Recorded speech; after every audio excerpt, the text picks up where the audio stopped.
Alright, so I got to catch the new movie Passenger. And I've got quite a bit to say about this because it's a very interesting movie. So let's just get right into it. The story is fairly simple, and much like all good horror movies, it needs to have a pretty simple story, and it's all about how it's executed that really makes or breaks the movie. But the story is kind of interesting. It's about this couple that decides that they're going to be living on the road.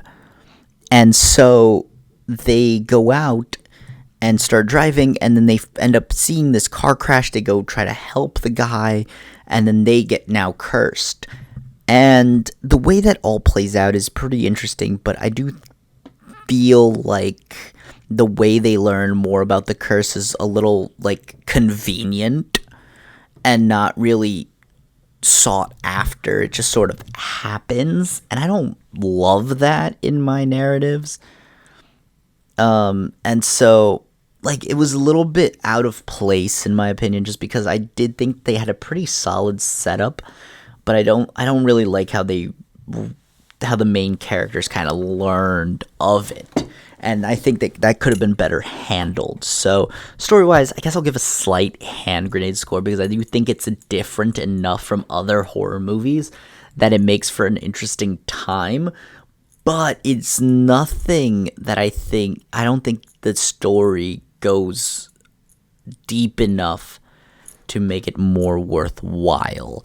So, yeah, cinematically speaking, though, I think that there are some really cool shots in this movie, and there's some really good ideas, although I do think that this horror movie is a little overly reliant on jump scares, which, after a bit, it did just kind of get old. It was more jump scare rather than ambiance, and I'm a big fan of ambiance horror in making you feel super uncomfortable. And so that way, when you do end up having a jump scare, it does get you more than just, oh, it's a little creepy, but you've been very calm as of late, and now we decided to get creepy, and then it jump scares you.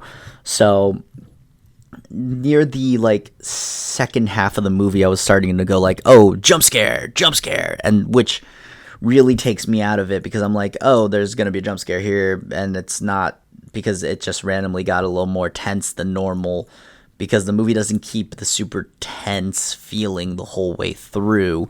There's not, like, movie-long suspense like like some other horror movies that I really enjoy have.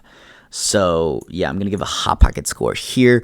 Directing, I thought it was pretty well directed, weirdly paced, but one of my, like, weird little quirks with the directing of this movie is how the camera worked sometimes, and how the director really liked this, like, around perspective, like 360 shot around the focus of the character of the scene. And so you would look all around it, but the camera would be so out of focus that you wouldn't really see what's going on. And even if I was a real person doing that, my eyes would still have better focus on what I was, like, looking around for. That it really was a little distracting, even though it was a cool idea. But I don't think it was executed super efficiently, because I feel like it should have been a little less blurry, and so maybe it should have been slowed down a little bit more, so that way the camera could get a little bit better focus. Because instead of being scared of what you saw, you're like, what did I actually see? And it's not what did I actually see as in, oh, everything was clear, that looked out of place. No, it was like, that looked like the same tree, but it looked four different ways. So that's a few of my nitpicks. So Hot Pocket score here. Performances I thought were all right. I don't think they were anything superb, but when the last horror movie you saw had all, like, phenomenal S+ tier acting in it, it's really hard to compare, especially since this is my second horror movie in a row. And I always compare movies to the previous one, and if they're in the same genre, it gets even harsher. So it was really tough to grade a lot of this movie based on my previous movie, and so, yeah, it really got hampered a lot by it. But luckily, I also saw another horror movie this week that was the worst. that I've seen this year. So it really got graded on both ends of the spectrum. So it really just fell right in the middle of both extremes.